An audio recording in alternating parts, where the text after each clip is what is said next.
amores, tudo bem com vocês? Espero que sim. Daremos continuidade à nossa aula de Brasil Colônia. Hoje abordaremos o sistema de governo geral. Vamos lá? Muito bem. Vimos na nossa aula anterior sobre as capitanias hereditárias que o sistema de capitanias ele não deu certo como um todo. Portugal, então, resolveu centralizar as capitanias hereditárias através do sistema de governo geral. Não podemos falar que as capitanias fracassaram pelo motivo que abordamos na aula passada. 2 capitanias deram certo e Portugal não extinguiu, portanto, o sistema de capitanias hereditárias. Apenas deu a elas um caráter centralizador e por iniciativa estatal. Se a iniciativa era particular, os portugueses agora iriam estabelecer uma administração central através do regimento de Tomé de Souza ou o regimento almeirim. Esse regimento estabelecia uma centralização das capitanias hereditárias sob o comando do chamado governador-geral. O primeiro governador-geral do Brasil foi Tomé de Souza. A sede da capitania real, a Bahia. É como se a Bahia fosse a nossa primeira capital. A capital, portanto, não a primeira capital. Na verdade, Salvador se constitui como a capital, porque a Bahia era uma capitania hereditária.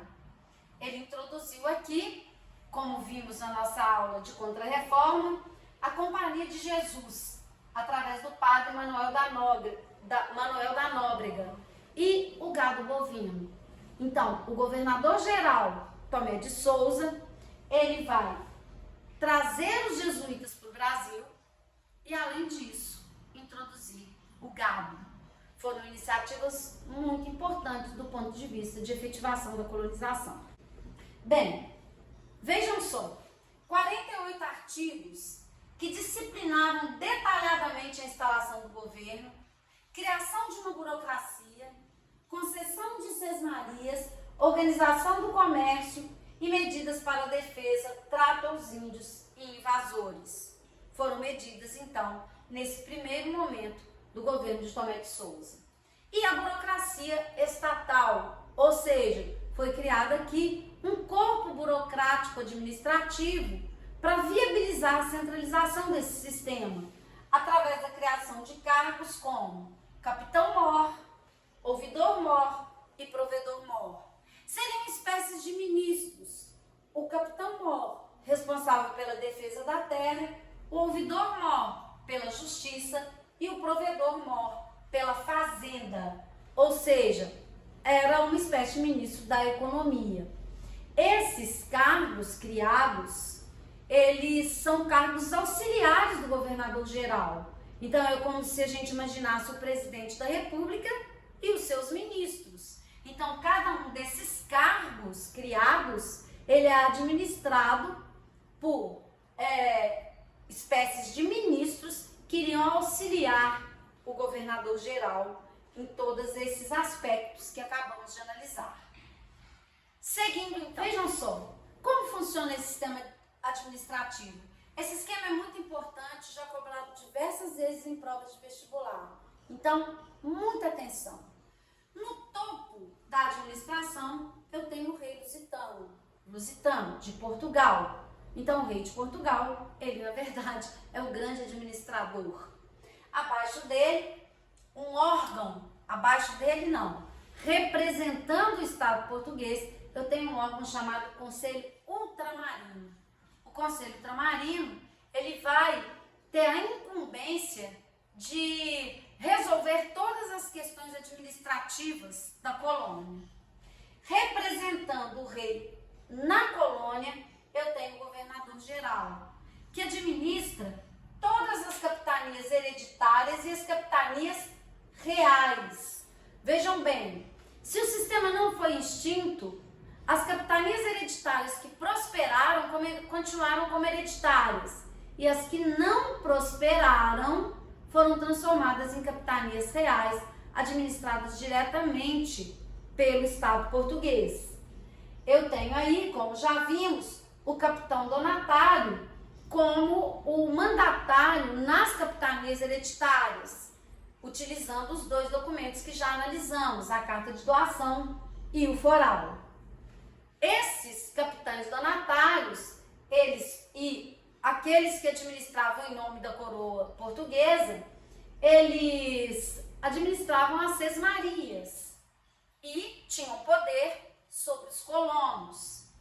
Essas sesmarias eram divididas em vilas e nessas vilas eu tenho as câmaras municipais, representadas por vereadores, os chamados homens bons. Vejam bem o que eu vou dizer aqui. De todo esse esquema administrativo, o aspecto mais cobrado são as câmaras municipais. O que eu devo observar para entender as câmaras municipais?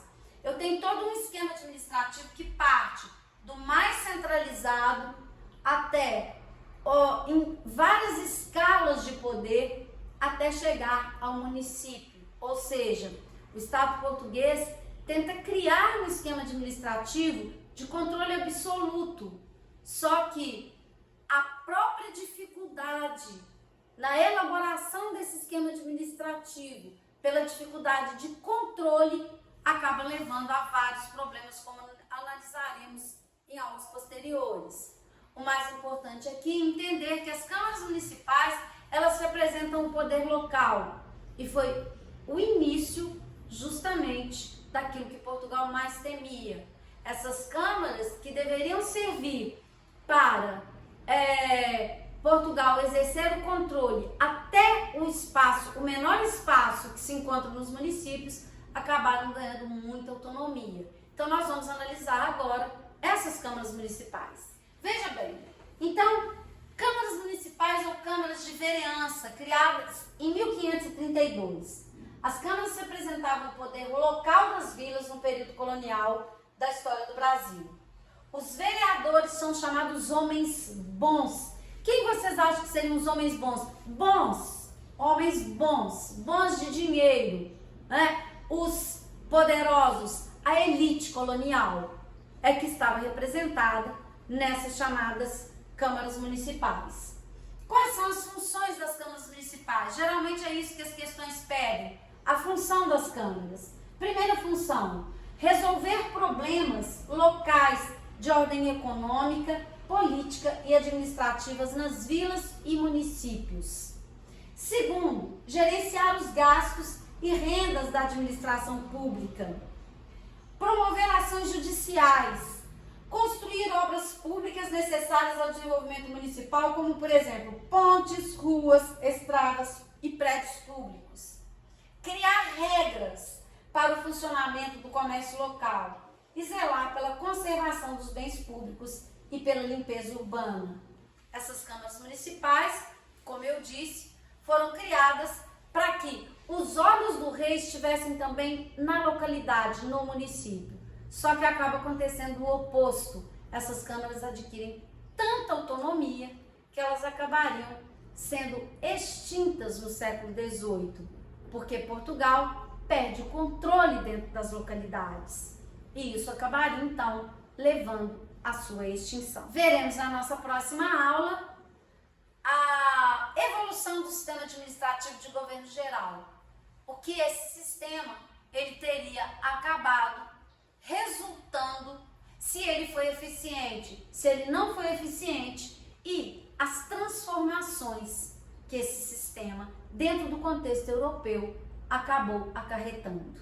Muito bem, até a próxima aula, um beijo para vocês.